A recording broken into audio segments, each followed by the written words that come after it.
أعوذ بالله من الشيطان الرجيم. بسم الله الرحمن الرحيم.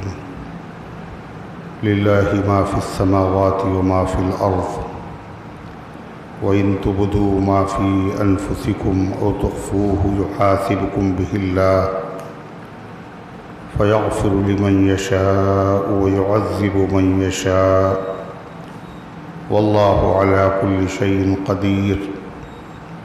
آمن الرسول بما أنزل إليه من ربه والمؤمنون كل آمن بالله وملائكته وكتبه ورسله لا نفرق بين أحد من رسله وقالوا سمعنا وأطعنا غفرانك ربنا وإليك المصير. لا يكلف الله نفسا إلا وسعها لها ما كسبت وعليها ما اكتسبت.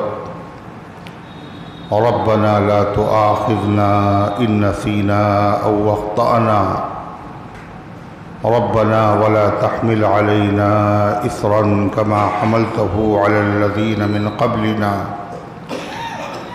ربنا ولا تحملنا ما لا طاقة لنا به واعف عنا واغفر لنا وارحمنا أنت مولانا فانصرنا على القوم الكافرين. صدق اللہ العظیم. محترم حضرات، سامعین کرام، حاضرین مسجد، عزیزوں اور بزرگوں،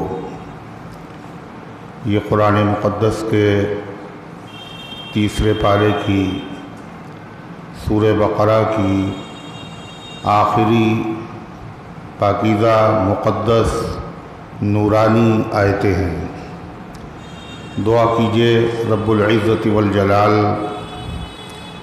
ان مقدس آیات کی روشنی میں صحیح اور سچی بات عرض کرنے کی توفیق نصیب فرمائے اور ہم سب کو عمل کرنے کی توفیق عطا فرمائے. اللہ تعالیٰ نے قرآن کریم کی صورت میں بہت سارے احکامات، ہدایات بندوں کو عطا فرمائی ہیں، جن کا زندگی کے مختلف شعبوں سے تعلق ہے. عقیدے کا بھی ذکر ہے، عبادات کا بھی ذکر ہے، نماز کا بھی تذکرہ ہے، روزوں کی فرضیت کا ذکر ہے، وصیت کا بیان ہے، وراثت کا بیان ہے. اسی طریقے سے قسموں کا بیان ہے، قسم کھانے کا، اس کا کفارہ، اور اللہ کے راستے میں شہید ہونے والے ان کا مقام اور مرتبہ، نکاح کے مسائل. اسی طریقے سے شوہر اور بیوی کے حقوق، اولاد کے حقوق، اولاد کے دودھ پلانے کی مدت، اولاد کی کفالت کا مسئلہ، اور نکاح کے بعد اگر طلاق ہو جائے تو طلاق کے احکام، عدت کے احکام. اسی طریقے سے کاروبار کرنے کے سلسلے میں ہدایات، سود سے بچنے کے بارے میں ممانعت، بے شمار مسائل قرآن کریم کی اس صورت میں موجود ہیں. اس لیے اس کو کہا جاتا ہے سنام القرآن، قرآن کا کوہان، قرآن کا بلند حصہ، قرآن پاک کی سب سے بڑی صورت. اس صورت کو جب کوئی آدمی صحابہ کرام میں کوئی سورہ بقرہ پڑھ لیتا تھا اور وہاں جو پڑھا جاتا تھا وہ صرف الفاظ نہیں پڑھے جاتے تھے. صحابہ جو پڑھتے تھے خالی قرآن کے الفاظ نہیں پڑھتے تھے، اس کے معانی، اس کے مطالب، اس کے احکامات سب پڑھتے تھے. تو جو آدمی سورہ بقرہ پڑھ لیتا تھا اس کا درجہ عام لوگوں سے زیادہ اونچا ہو جاتا تھا.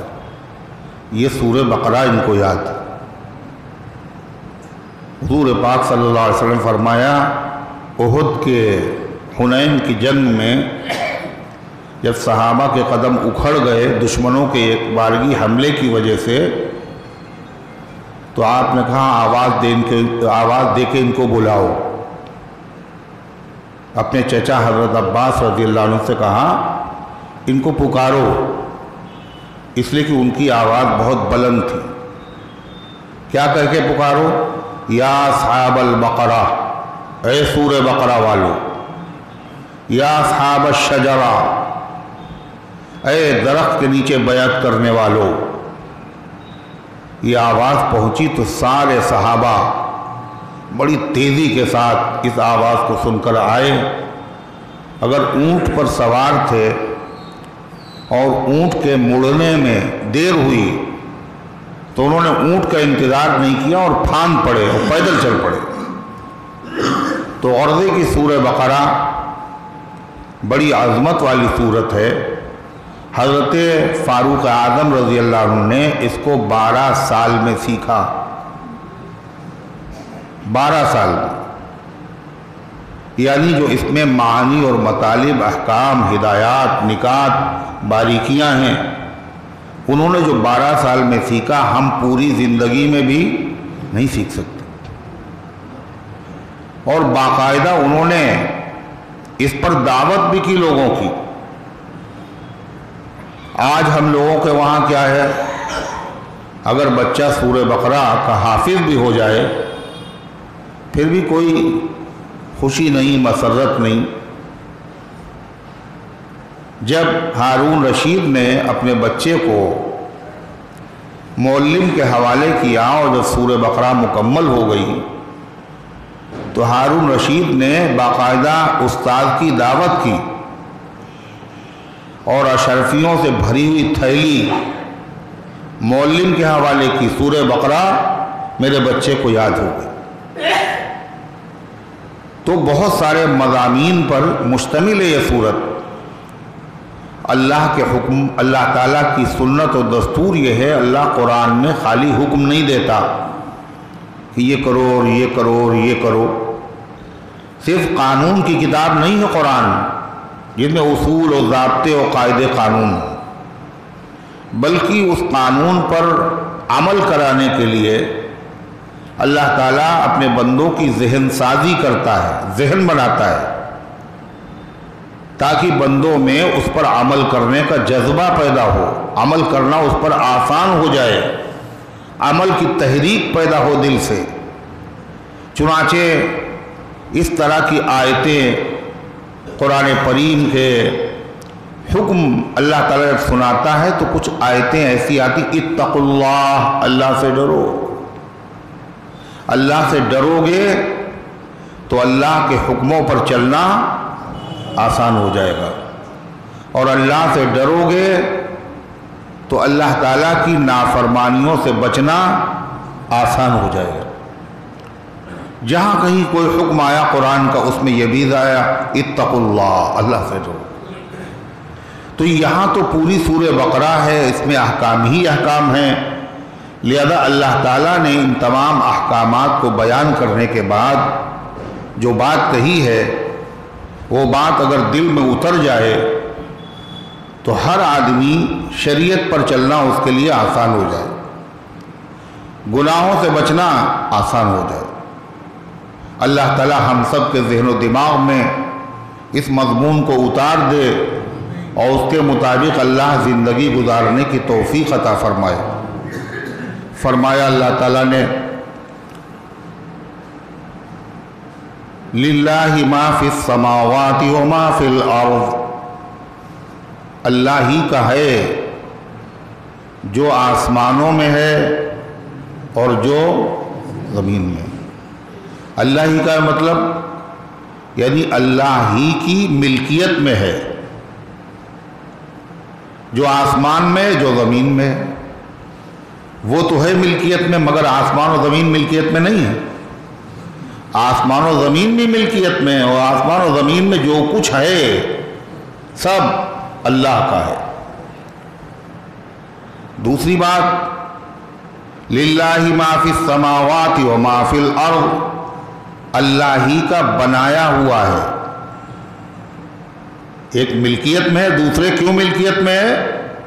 اس لیے کہ اللہ ہی کا بنایا ہوا وہ سب ہے جو آسمانوں میں ہے، جو زمینوں میں ہے۔ جو بنایا ہوا ہوتا ہے وہ خدا نہیں ہوتا،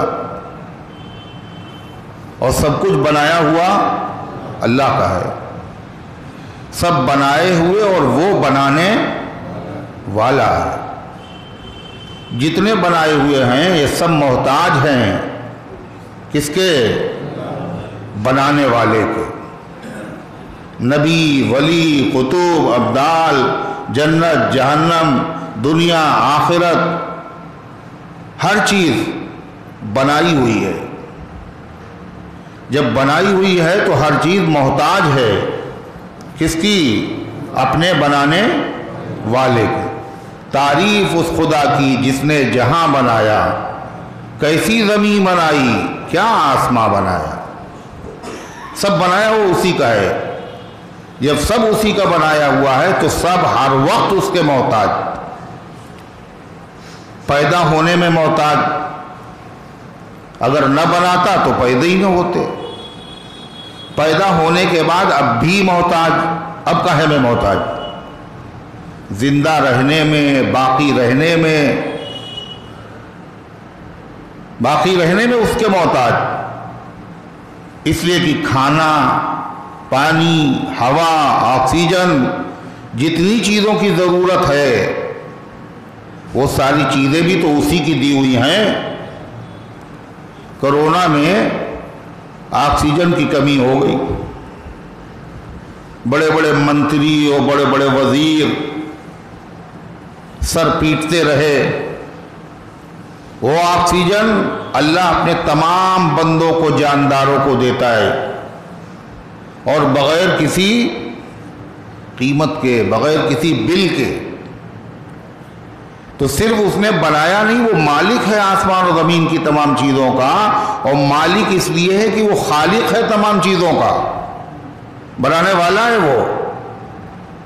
اور صرف بنایا نہیں اس نے، بنانے کو تو لوگ بہت ساری چیزیں بناتے ہیں، کھانا بھی بنتا ہے، کپڑے بھی بنتے ہیں، مگر تعریف اس کھانے کی جاتی ہے جس میں نمک تیز ہو، ہے نا؟ بتائیے، جس میں مرچ زیادہ ہو جائے وہ کھانا قابل تعریف کہاں ہے؟ اس کپڑے کی تعریف ہوتی ہے جو خراب سلا ہو، اچھا سلا ہو جب بھی تعریف ہو۔ تو اللہ تبارک و تعالیٰ نے بنایا، اور بنایا بھی کیسا؟ اس سے اچھا ہو ہی نہیں سکتا، انگلی رکھنے کی گنجائش نہیں ہے۔ اللہ کہتا ہے اتنی بڑی مخلوق ہم نے بنائی آسمان، کبھی آنکھوں سے دیکھو تو تلاش کرو اس میں کوئی عیب ہے؟ اللہ کہتا ہے فارجع البصر کرتین، اپنی آنکھ کو بار بار آسمان کی طرف لوٹاؤ اور دیکھو، یعنی ایک مرتبہ دیکھنا کافی نہیں، بار بار دیکھو تنقیدی نظر سے، کوئی کمی مل جائے، کوئی نقص مل جائے، کوئی عیب مل جائے۔ اللہ فرماتا ینقلب البصر الیک وهو خاسئ وحسیر، تمہاری نگاہیں ناکام ہو کر لوٹ آئیں گی، مگر اللہ کے بنائے ہوئے آسمان میں کوئی عیب اور کمی نہیں ملے گی۔ ہل تری من فطور، دیکھو کہیں پھٹا ہوا ہے آسمان، کہیں درکا ہوا ہے، کہیں بال آیا ہے، کہیں کا پلاسٹر چھوٹا ہے، کہیں لونا لگا ہے، کہیں اس کے رنگ اور روغن میں کہیں فرق آیا ہے؟ دیکھو، تو صرف بنایا نہیں ہے اس نے، فتبارک اللہ احسن الخالقین، بڑا بابرکت ہے اور سب سے اچھا بنانے والا ہے۔ بناتا کوئی نہیں ہے، خالق کوئی نہیں ہے، خالق اکیلے اللہ۔ مگر لوگ چیزیں بناتے ہیں دنیا میں، یہ چیزیں پیدا نہیں کرتے ہیں، بلکہ خدا کی بنائی ہوئی چیزوں کو خدا کے دیے ہوئے دماغ سے نئے انداز سے جوڑ دیتے ہیں، وہ چیزیں بن جاتی ہیں۔ لیکن خدا کے بنانے میں، اپنے بنانے میں فرق دیکھو۔ تم نے RCC کی سلیب ڈالی اور اس میں تم نے بہت لوہا گلا دیا اور کھپا دیا، مگر بڑی مضبوط بنائی آپ نے اور بہت پیسہ خرچ کر دیا، مگر اس چھت میں یہ تمہاری بنائی ہوئی ہے اور آسمان کی چھت اللہ کی بنائی ہوئی ہے، ذرا مقابلہ کرو، فرق دیکھو۔ یہ کتنے دن کی ہے؟ یہ کتنے دن کی ہے؟ یہ تو مٹے گی، یہ تو خراب ہوگی، یہ تو ٹوٹے گی، مگر اتنا قدیم آسمان اور اتنی قدیم زمین یہ اس نے بنائی، اور جیسی ہونا چاہیے ویسی بنائی، انگلی رکھنے کی گنجائش نہیں۔ اور تمام آسمان و زمین کی چیزیں بنائی کس کے لیے؟ انسان کے لیے، انسان کے لیے۔ جب کوئی مہمان بڑا آتا ہے، بڑا مہمان، تو گھر کا ہر آدمی اس کی خدمت میں لگ جاتا ہے۔ دیکھو دھیان دینا، ان کو شکایت نہ ملے، بیٹے بھی، بھائی بھی، بہنیں بھی، سب لگے ہوئے ہیں۔ اس کا مطلب یہ مہمان مالک مکان کے نزدیک بہت معتبر ہے، بڑا عزیز ہے، بہت قابل احترام ہے۔ اللہ نے مکان بنایا، چھت بھی ہے، فرش بھی ہے، اور دنیا کا سارا نظام ہے، چاند بھی چمک رہا، ستارے بھی چمک رہے ہیں، پانی بھی بہہ رہا ہے، پوری دنیا میں جتنی چیزیں سب سجا دی مکان میں، ڈیکوریشن خدا کا۔ ایک آپ کا ہے، دیوالی میں بلب جل رہے، ایک خدا کا ڈیکوریشن دیکھیے، یہ کبھی اترتا ہی نہیں ہے، ہمیشہ سے وہ ستارے چمک رہے ہیں آسمان میں، سورج نکل رہا ہے، چاند نکل رہا ہے، یہ سب بنایا ہوا نظام اللہ کا۔ یہ مکان بنایا، اور مکان میں جتنی ضرورت کی چیزیں ہیں مہمان کے لیے ہوتی ہیں، وہ ساری چیزیں خدا نے رکھ دی، اور کہا یہ تمہارے سامنے ہے جو تم دیکھ رہے ہو، اس سے زیادہ ہم نے گودام میں رکھی ہیں۔ کہاں رکھی ہیں؟ یہ نہ سمجھنا اتنی ہیں ختم ہو جائیں گی، اس سے زیادہ گودام میں رکھی۔ گودام کہاں ہے؟ یہ زمین، کیا نہیں ہے اس میں، اور کتنا ہے، اور کتنا نکلتا ہے، اور پھر بھی اس میں ہے۔ تو اللہ تعالیٰ فرماتا ہے ذرا غور کرو، سورہ بقرہ تم نے پڑھ لی ہے پوری، اب غور کرو، خلاصہ وَلِلَّهِ مَا فِي السَّمَاوَاتِ وَمَا فِي الْأَرْضِ، اللہ ہی کا ہے وہ سب جو آسمانوں اور زمینوں میں ہے، اللہ اس کا مالک ہے، باقی سب مملوک، اللہ کا بنایا ہوا ہے وہ سب جو آسمانوں اور زمینوں میں ہے، کوئی ایک چیز ایسی نہیں ہے جو اللہ کی بنائی ہوئی نہ ہو، سب بنائے ہوئے، اور جو بنائے ہوئے وہ محتاج کس کے؟ بنانے والے کے، بنانے میں محتاج۔ بنایا بھی اس نے تو کیسا بنایا؟ بہت عمدہ، اس سے اچھا بن نہیں سکتا تھا۔ اللہ نے انسان کی تخلیق کا جہاں ذکر کیا ہے، اس معزز مہمان کے لیے جس نے دنیا بنائی، اللہ تعالیٰ نے اس معزز مہمان کے بارے میں کیا بتایا؟ ہم نے اس کو کیسے بنایا؟ ناپاک قطرے سے، پھر جمے ہوئے خون سے، پھر ایک بوٹی سے، پھر اس کے بعد اس میں ہڈیاں اور پٹھے اور رگ اور ساری چیزیں بنانے کے بعد ہم نے اس کے اندر روح ڈال دی، اور جب ہم نے اسے بنایا تو کیسا بنایا؟ کیسا بنایا؟ بڑی بڑی دنیا کی مخلوقات سب پہ کنٹرول کرنے والا انسان۔ ارے ہے نہیں، بنایا تو خدا نے مرغی کے بچے کو بھی، مور کے بچے کو بھی، اور انسان کو بھی بنایا. فرق کیا ہے دونوں میں؟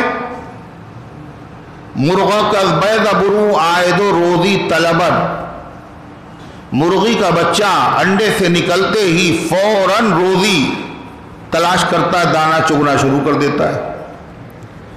آدمی زیادہ ندارت خرد و عقل و تمیز، اور آدمی کا بچہ اس کو نہ عقل ہے نہ تمیز ہے نہ ہوش ہے، رونے کے علاوہ کچھ جانتے ہی نہیں. ارے ہے، مگر اس کی جب پرورش ہو گئی تو اس میں وہ لیاقت، وہ قوت، وہ صلاحیت پیدا ہوئی. یہ ہاتھی کو کنٹرول کرتا ہے، یہ اونٹ کو کنٹرول کرتا ہے، یہ آگ پہ کنٹرول کرتا ہے، یہ ہوا کو تول لیتا ہے، یہ ستاروں پہ کمندے لگاتا ہے، یہ چاند پہ جا رہا ہے. یہ ہے کیا؟ یہ وہی ہے جو عقل نہیں تھی، جس کو شعور نہیں تھا. اللہ نے جہاں انسان کی تخلیق کو بیان کیا، آخر میں کیا کہا؟ فَتَبَارَكَ اللَّهُ أَحْسَنُ الْخَالِقِينَ. بڑا بابرکت ہے، سب سے اچھا بنانے والا ہے اللہ. یہ آیت کریمہ، ایک صاحب تھے کاتب، کتابت وحی کرتے تھے، وحی کی کتابت. جب اللہ کے نبی یہ آیت پڑھ رہے تھے تو آخری جو کلمہ ہے وہ ان کی زبان سے نکل گیا خود ہی، حضور کے لکھوانے سے پہلے. کیا ہوا بھائی؟ کیا ہوا؟ کیا ہوا؟ کون سا کلمہ؟ فَتَبَارَكَ اللَّهُ أَحْسَنُ الْخَالِقِينَ. حضور نے ابھی بولا نہیں، ایک دم سے دل سے ان کے کہا آگے یہی ہوگا، اور وہ نکل گیا. نکل گیا تو ان کے ہو گئے دماغ خراب کہ نبی نے بعد میں بتایا اور ہم نے پہلے. اس کا مطلب ہم بھی قرآن بنا سکتے ہیں. اب یہ جو خیال آیا، کوئی سوچے ہم نبی کے بغیر خدا سے مل سکتے ہیں، اس سے بڑا کوئی احمق ہے ہی نہیں ہے. نبی کے بغیر کوئی خدا تک پہنچ ہی نہیں سکتا. وہ سمجھے یہ ہمارا اپنا کمال ہے. ان کو یہ نہیں پتا تھا کہ یہ نبی کا فیض ہے. اگر نبی کو بیچ سے ہٹا دیا جائے تو کورے رہ جاؤ گے، تمہارے اندر کچھ نہیں ہے. وہ مرتد ہو گئے، دین سے پھر گئے، بھاگ گئے. بعد میں اللہ نے ان کو توبہ کی توفیق دی. لیکن حضرت عمر رضی اللہ عنہ، یہ بھی نبی کے شاگرد تھے. ان کا معاملہ تو یہ ہے کہ انہوں نے کہا کہ یہ ہونا چاہیے، اور اللہ نے قرآن کی آیتیں نازل کر دیں کہ ایسا کر لو. ایک مرتبہ نہیں، کتنے مرتبہ؟ 21 مرتبہ قرآن کی آیتیں نازل ہوئی. جو عمر کہہ رہے ہیں یہی صحیح ہے، جو عمر کی رائے یہی صحیح ہے.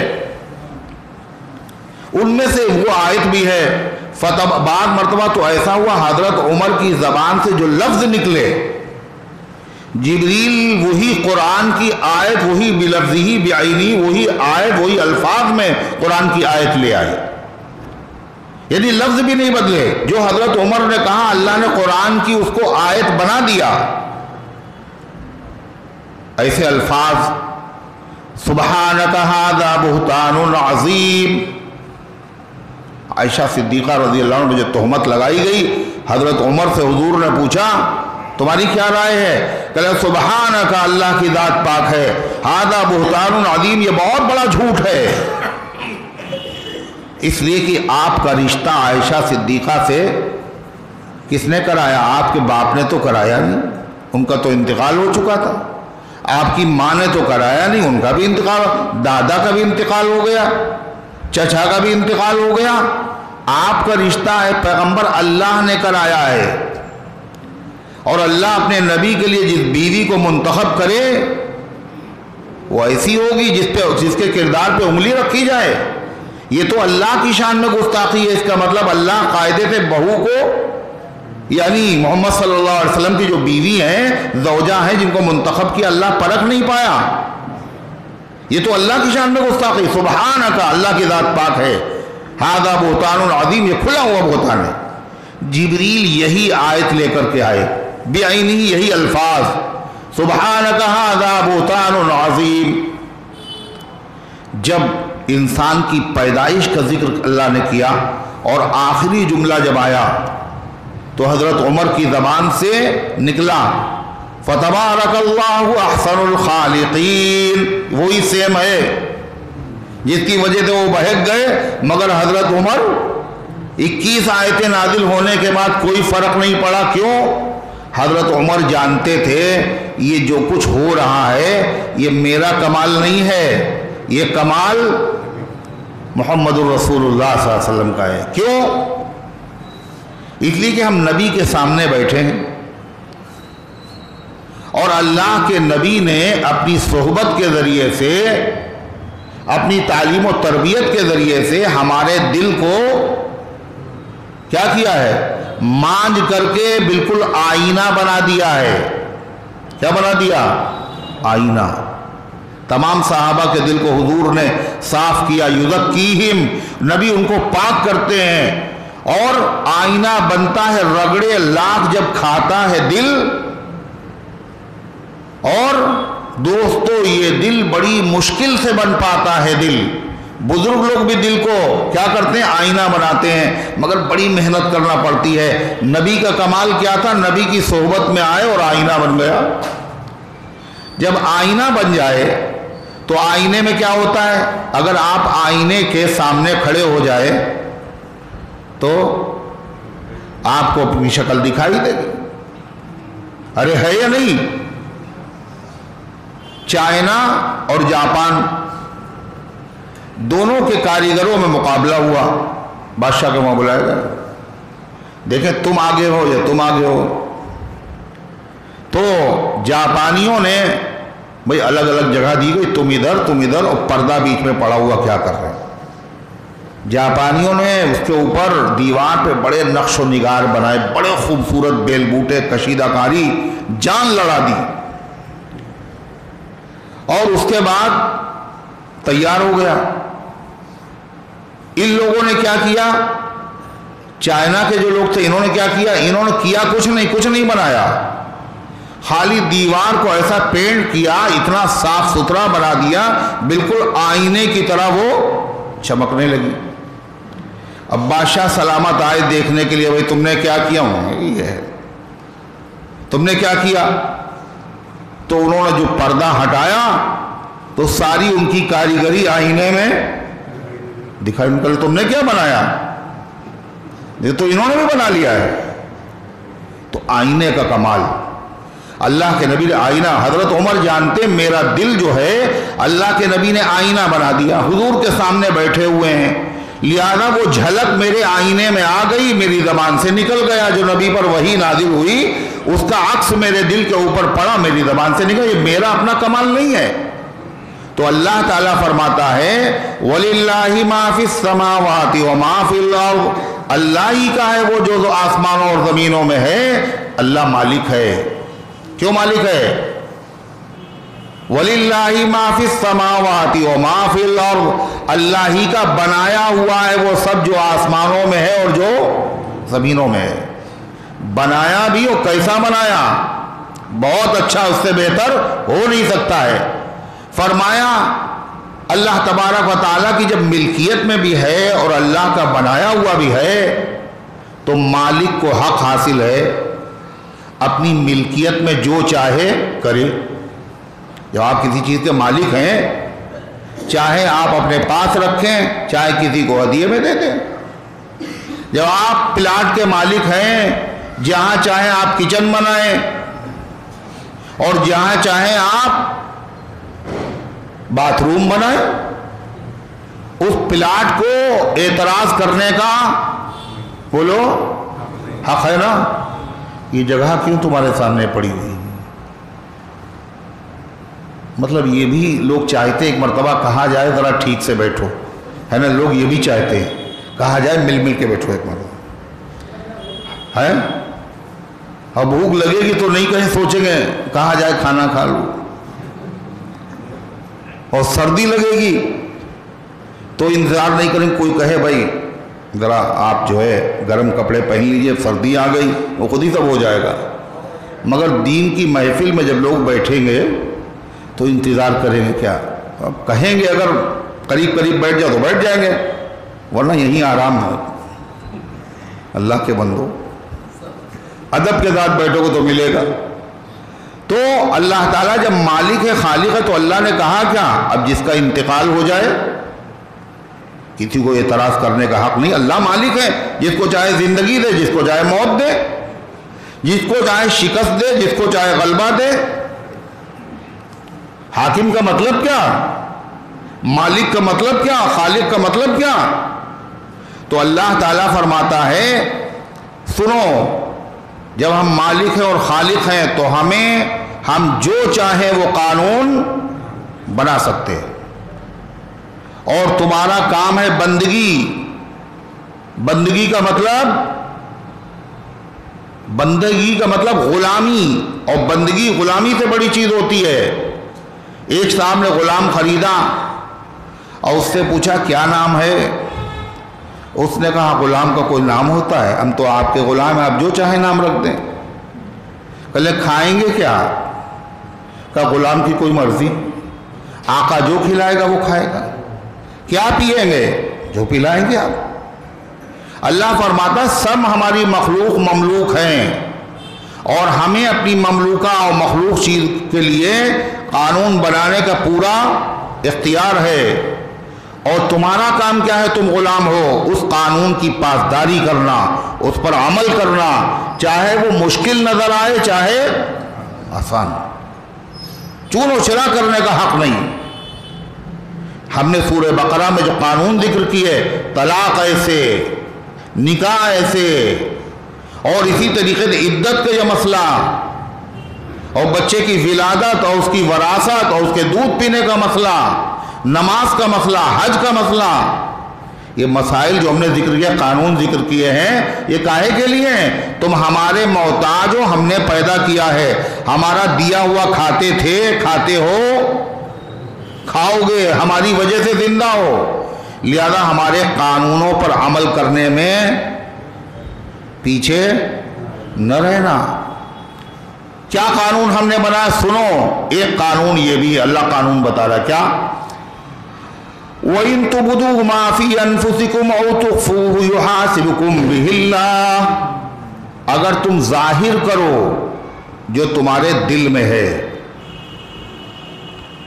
جیسے ہم خالق مالک ہیں ایسے ہم عالم بھی بہت بڑے ہیں۔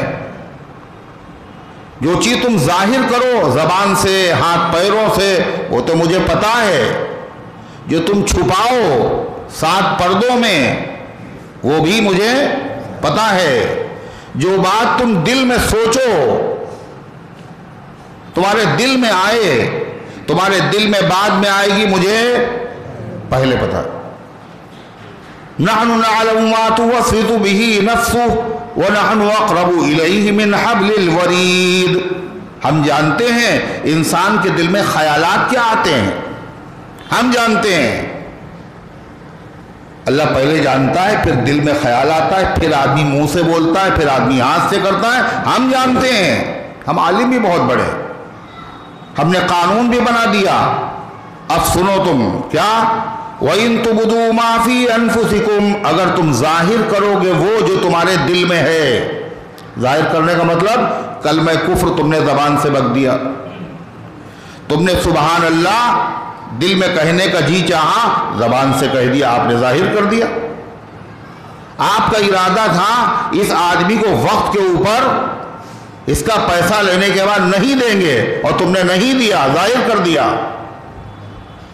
تم نے کم ناپا اور کم تولا، تمہاری نیت پہلے تھی گھاٹا کرنے کی، نقصان کرنے کی، بے ایمانی کرنے کی، اور پھر تم نے باقاعدہ بے ایمانی کر بھی لی۔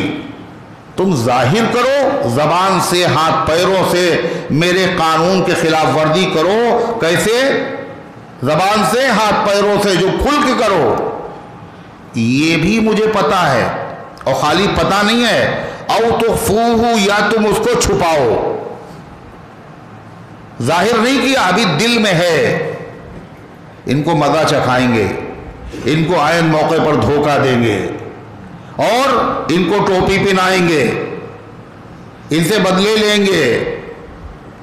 دل میں ہے تمہارے، اللہ فرما چاہے ظاہر کرو چاہے دل میں رکھو، ہمیں صرف معلوم نہیں ہے۔ یحاسبکم اللہ، اللہ اس کا حساب تم سے لے گا قیامت کے دن۔ نئی بات سمجھ میں آئی؟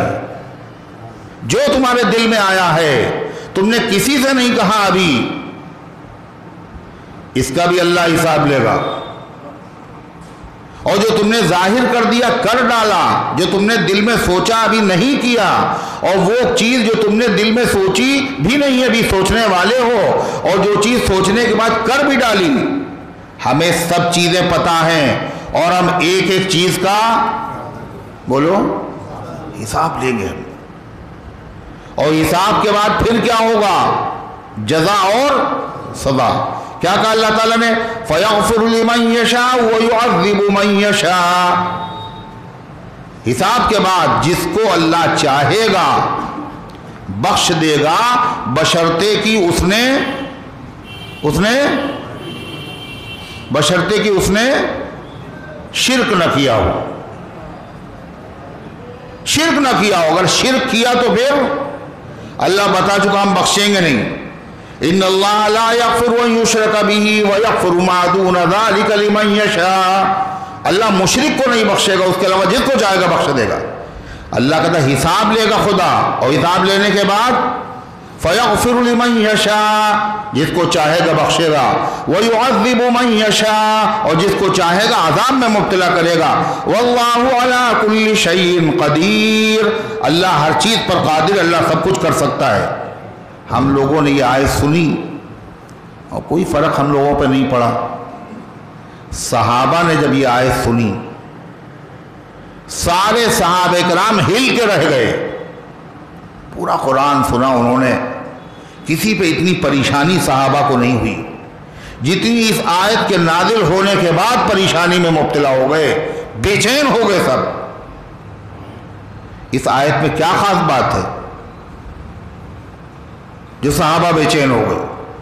صحابہ کرام حاضر ہوئے نبی پاک صلی اللہ علیہ وسلم کی خدمت میں اور کہا اے اللہ کے رسول، اللہ نے اب تک جو حکم دیے ہم نے اس پر عمل کیا، اس لیے کہ وہ ہمارے بس میں تھے۔ نماز پڑھو پڑھی، روزہ رکھا، زکوٰۃ دی، حج کیا، قربانی کی، صدقہ کیا، معاف کیا، غصے کے باوجود معاف کر دیا، رحم کیا، جو خدا نے کہا ہم نے سب کیا۔ مگر اے اللہ کے پیغمبر، اب ایک اللہ کا حکم ایسا آیا ہے جو ہمارے بس میں نہیں، جس پہ عمل کرنا ہمارے بس میں نہیں ہے۔ وہ کیا حکم ہے؟ تم ظاہر کرو یا دل میں چھپاؤ؟ تمہارے ذہن و دماغ میں خیالات آئیں، وسوسے آئیں۔ وسوسے تو آدمی سوچتا نہیں ہے، خود بخود آتے ہیں۔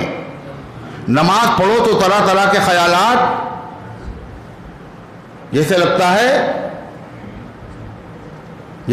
ہے نیٹ بند تھا، جیسے لگتا نیٹ بند تھا، اور نماز میں جیسے شروع کی نیٹ آن کر دیا آپ نے، اب سارا میسیج آنا شروع ہو گئے دھڑا دھڑ۔ اتنی دیر سے کوئی نہیں آ رہا تھا، نماز بھی آ رہا، سوچ نہیں رہے پھر بھی آ رہے ہیں، ٹال رہے ہیں پھر بھی آ رہے ہیں، نماز کے باہر بھی آ رہے ہیں، نماز کے اندر بھی آ رہے ہیں۔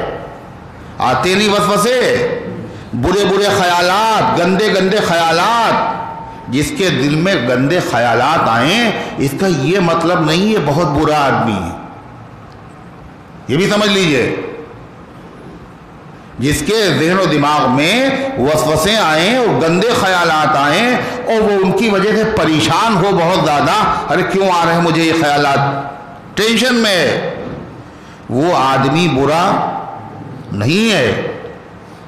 اس لیے کہ صحابہ سے زیادہ مقدس پاکیزہ انبیاء علیہ السلام کے بعد نہ کوئی ہے، نہ ہوگا، نہ کوئی ہوا۔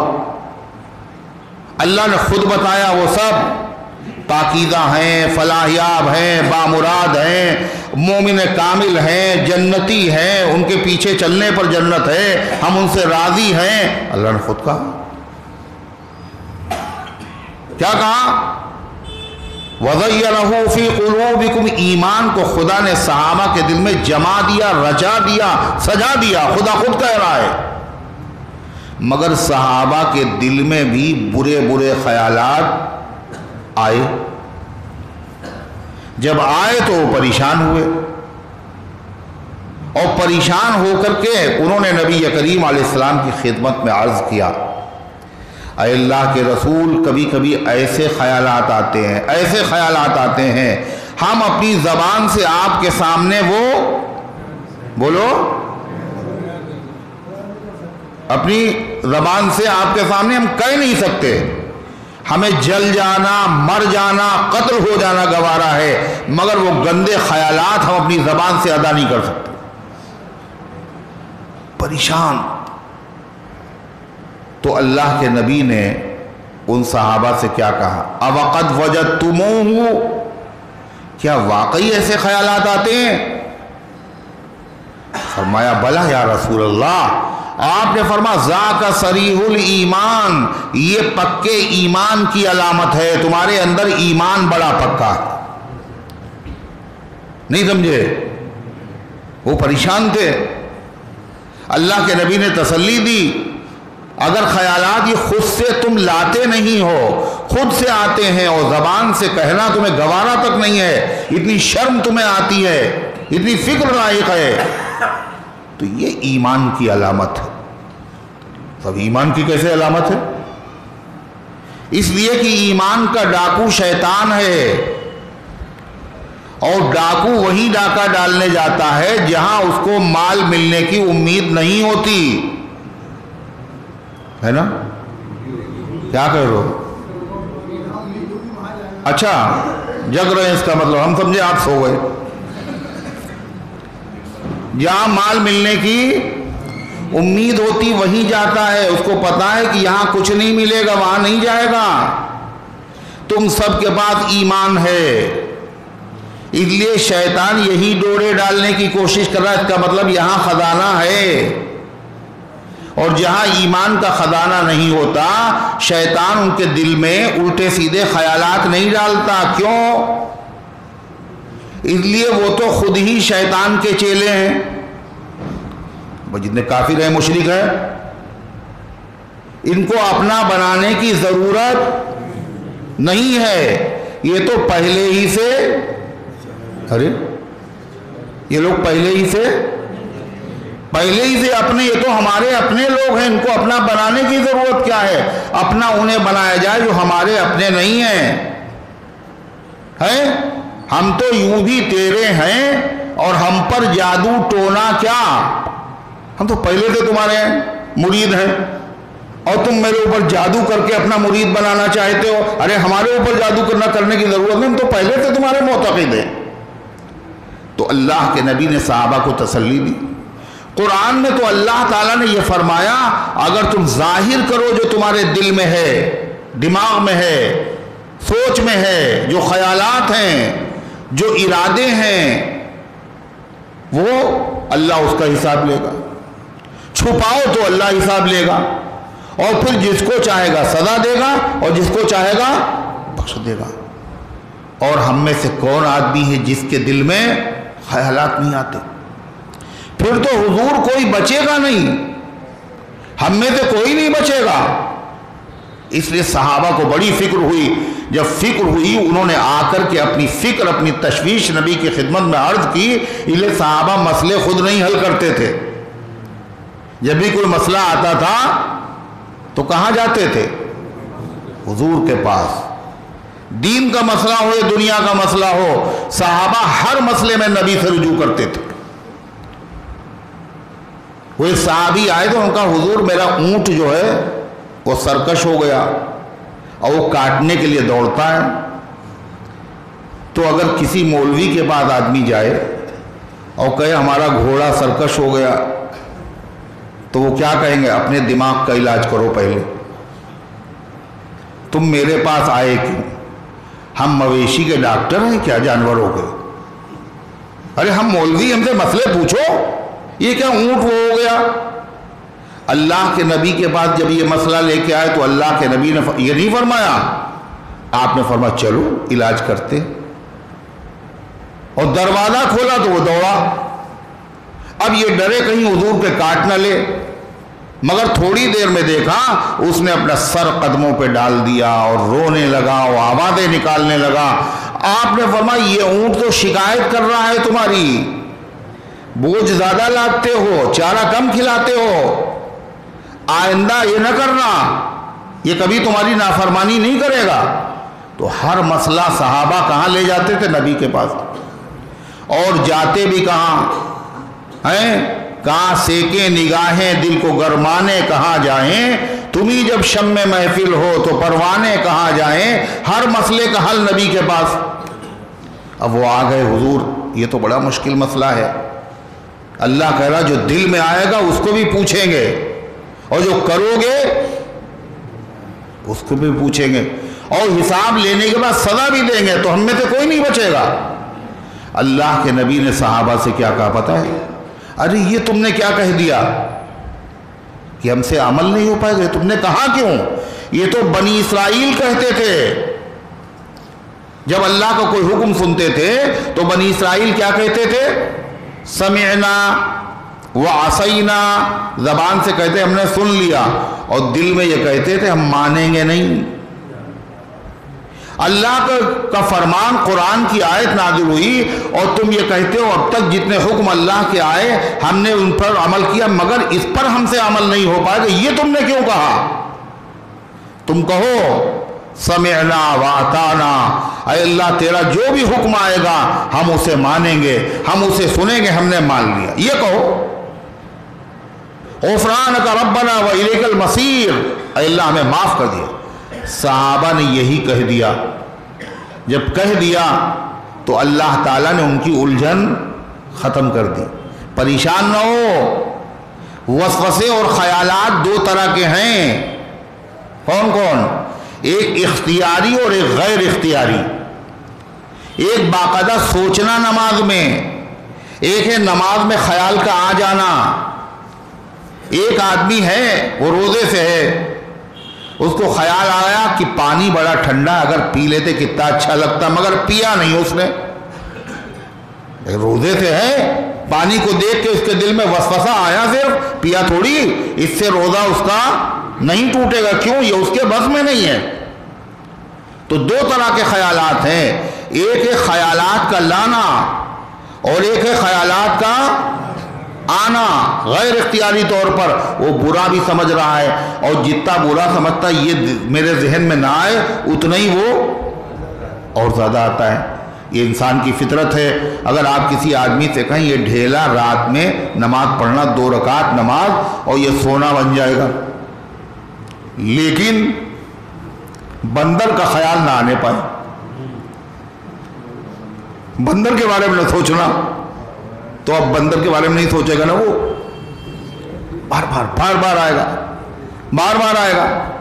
تو کچھ چیزیں ایسی ہیں جو آدمی کے اختیار میں ہوتی ہیں، کچھ چیزیں غیر اختیاری ہیں۔ اللہ تعالیٰ نے فرمایا ڈرو نہیں، ہم نے اسی چیز کا حکم دیا ہے جس کی تمہارے اندر طاقت ہے، اور جس کی تمہارے اندر طاقت نہیں ہے ہم ایسا اپنے بندوں کو کوئی حکم نہیں دیتے۔ یہ ہے اختیاری چیز کے بارے میں۔ اختیاری چیز کیا ہے؟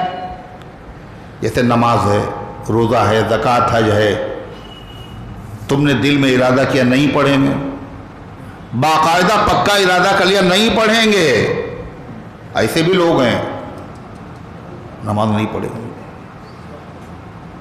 نہیں رکھیں گے روزہ، دل میں تم نے پورا ارادہ بنا لیا، اس پر پکڑ ہوگی تمہاری، دل میں خیال آیا مگر نہیں، نماز کیسے چھوڑ دیں ہم؟ نماز نہیں چھوڑیں گے۔ ایک صاحب تھے تو بزرگ آدمی تھے، اللہ والوں سے تعلق تھا، تو انہوں نے کہا کہ ہم حضور پاک صلی اللہ علیہ وسلم کی زیارت کرنا چاہتے ہیں،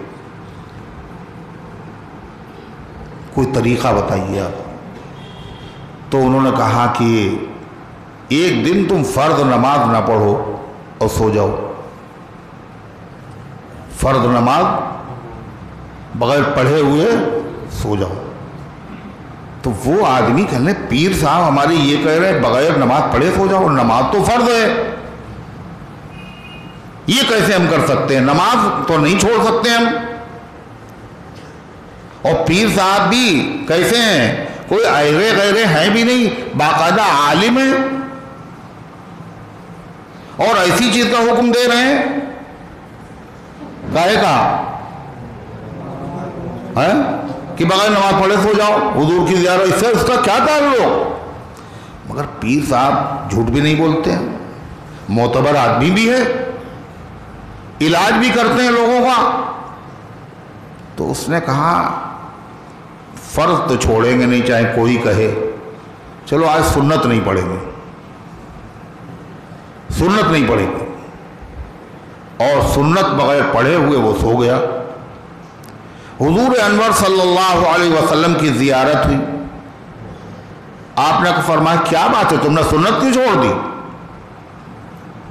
تم نے سنت کیوں چھوڑ دی؟ زیارت ہوئی حضور کی. زیارت ہو گئی تو بزرگ سے پوچھا جا کر کہ ہم نے فرض تو نہیں پڑھے تھے مگر کام ہو گیا، زیارت کرنا چاہتے تھے، زیارت ہو گئی، فرض تم نے چھوڑے نہیں. کہنے مجھے معلوم تھا تم فرض نہیں چھوڑو گے، فرض چھوڑنے کی چیز ہے کہیں؟ زیارت ہو گئی، دل میں ارادہ نماز نہیں پڑھیں گے، حج نہیں کریں گے، روزہ نہیں رکھیں گے، سود نہیں چھوڑیں گے، رشوت لیتے رہیں گے. یہ جو ارادے ہیں نا، خالی ابھی لی نہیں، ارادے ہیں پکے آپ کے.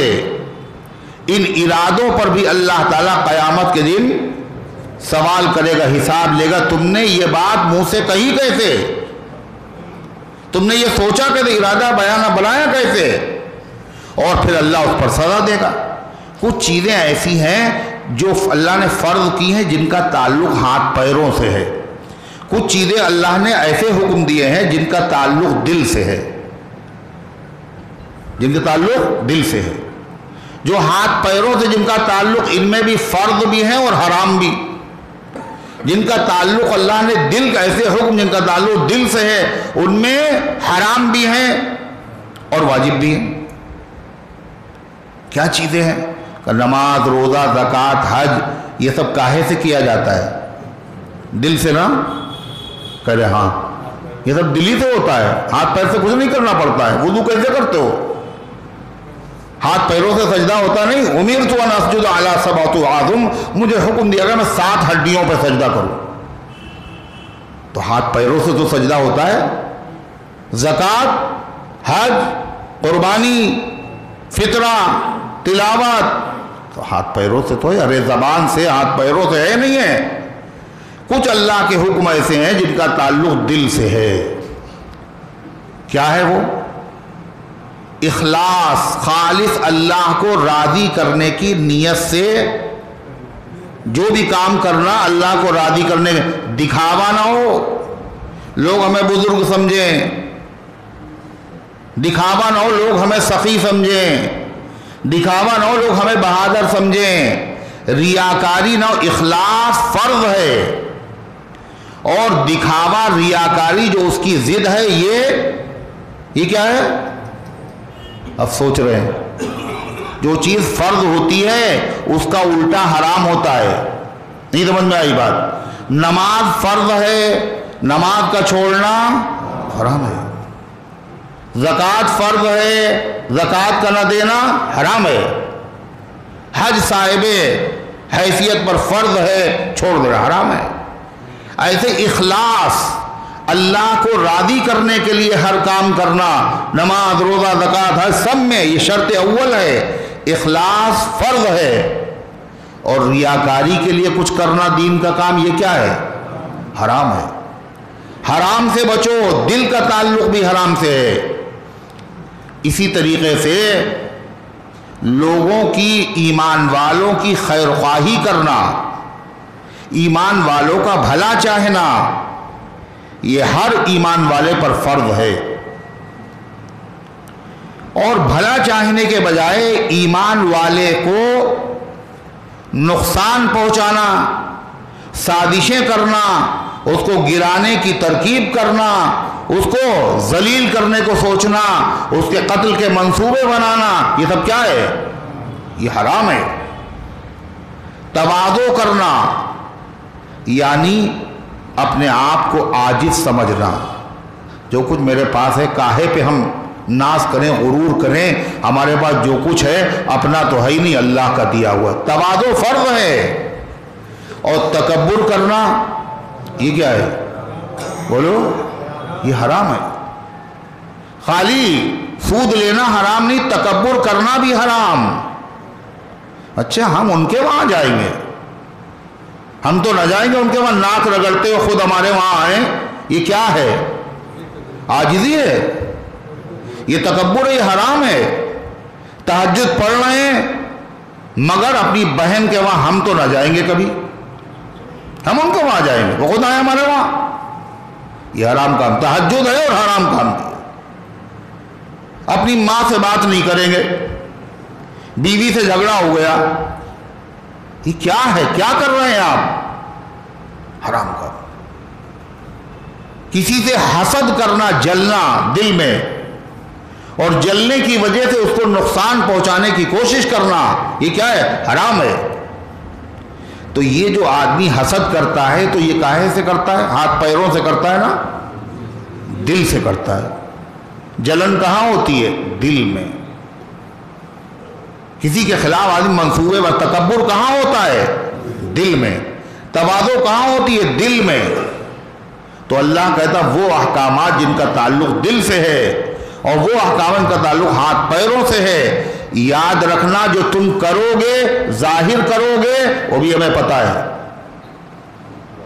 دل میں کفر ہے، غلط عقیدے ہیں، یہ حرام ہے۔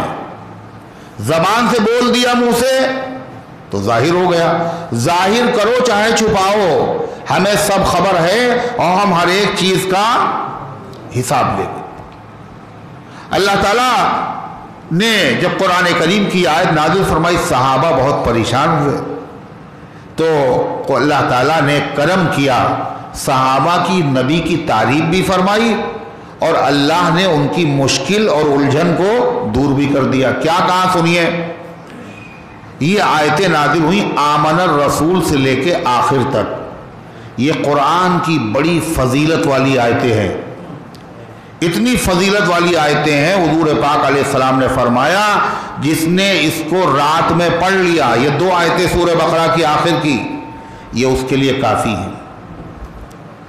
مصیبت، پریشانی، درد، دشمن، ہر چیز سے کافی۔ کئی آیتیں؟ 2 آیتیں۔ کہاں ہیں یہ؟ سورہ بقرہ میں 3 پارے میں آخری آیتیں۔ کہاں سے شروع ہوتی؟ آمن الرسول سے آخر تک۔ ایک دوسری روایت میں ہے کہ جبریل علیہ السلام نے کہا، بیٹھے ہوئے تو حضور کے بعد ایک دروازہ کھلا، تیز آواز آئی، اوپر آسمان کی طرف نظر اٹھا کے دیکھا، کہا اے اللہ کے نبی یہ دروازہ جو آسمان کا کھلا ہے یہ پہلی مرتبہ کھلا ہے۔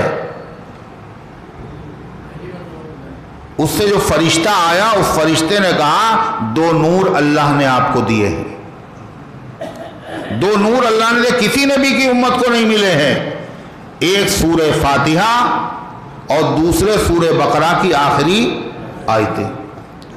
ایک روایت میں ہے جو آدمی سورہ بقرہ کی آخری آیتیں پڑھ لے تو اس کے بعد اگر وہ تہجد کے لیے نہ بھی اٹھے جب بھی کوئی حرج نہیں ہے۔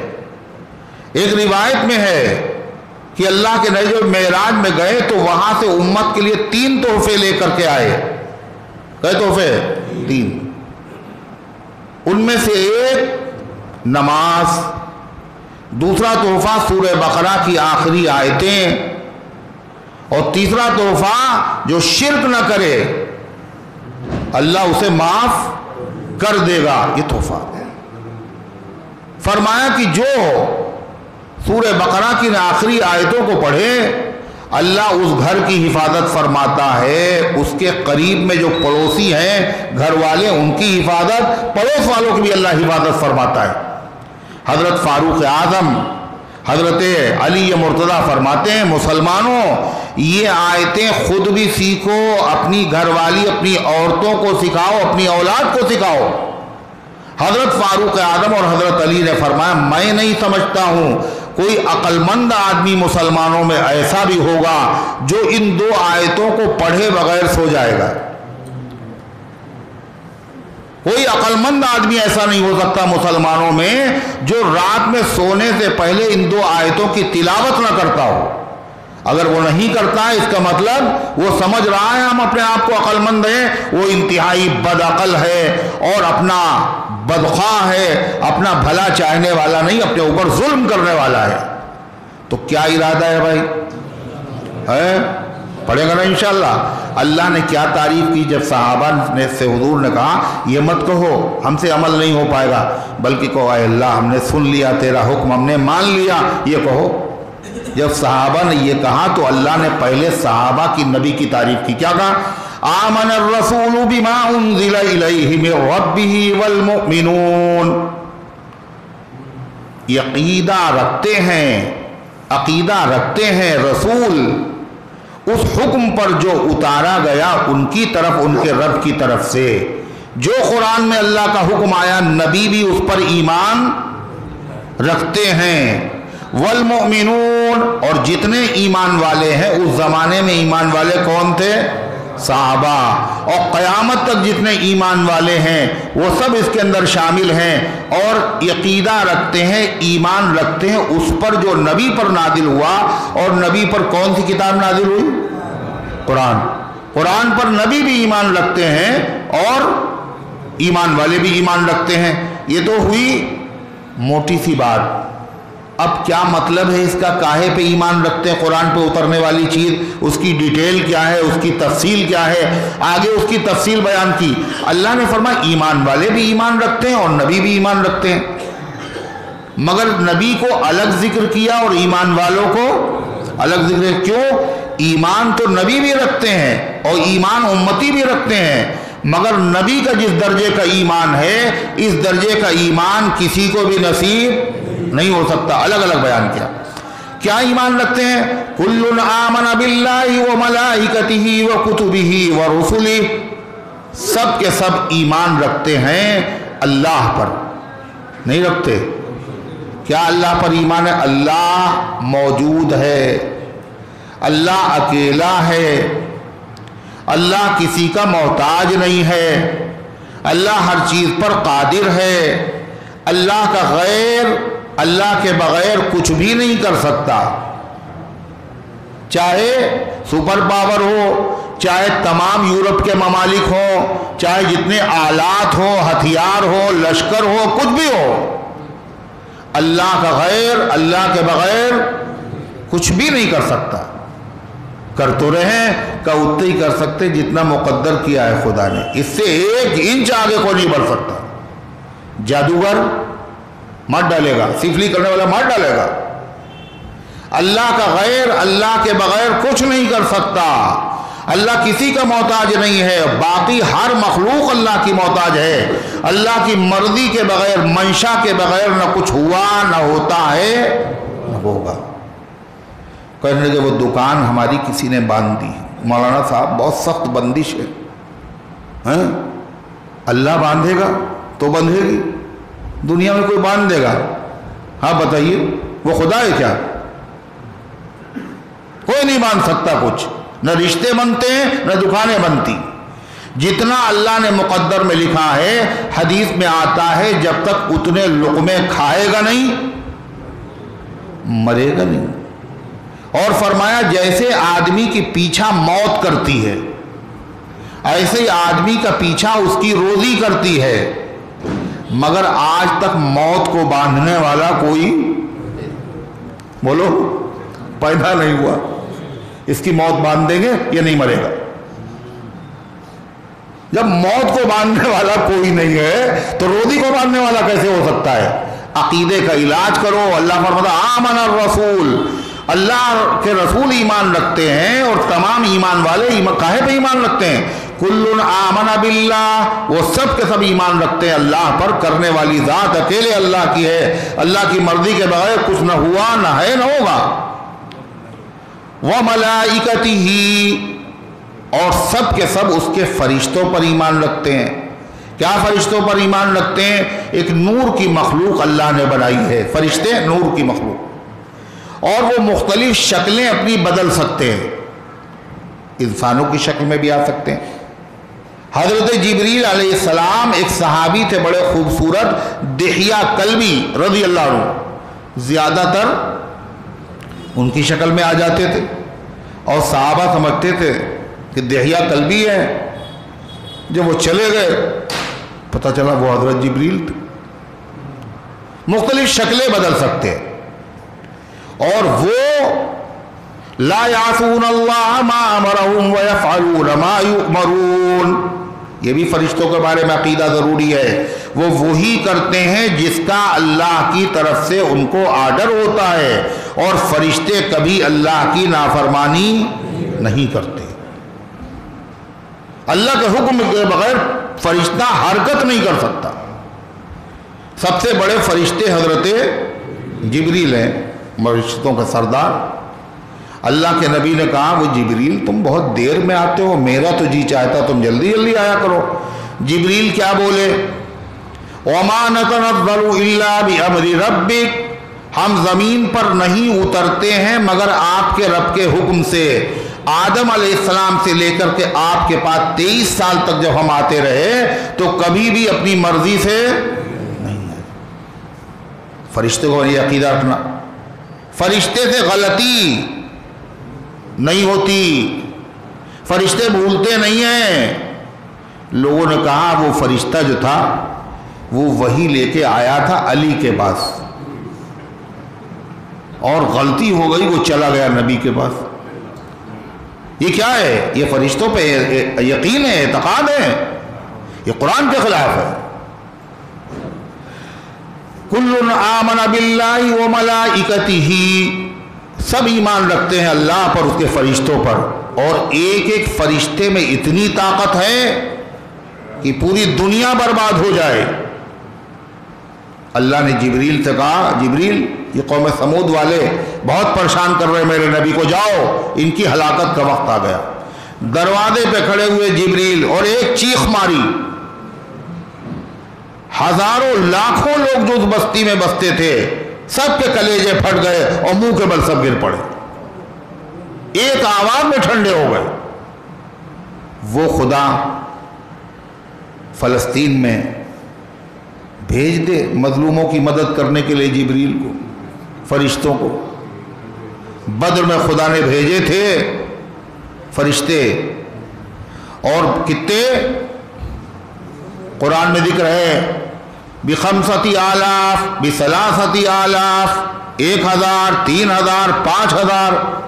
سوال یہ ہے کہ ایک فرشتے میں جب اتنی طاقت ہے تو یہ 5000 فرشتے اللہ میاں نے کیوں بھیجے؟ بولو، ایک فرشتہ کافی ہے۔ کہا فرشتوں کو خدا نے لڑنے کے لیے نہیں بھیجا تھا، فرشتوں کو خدا نے خالی مسلمانوں کی ہمت بندھانے کے لیے بھیجا تھا۔ اکیلے نہیں ہو تم، 313 نہیں ہو، 5313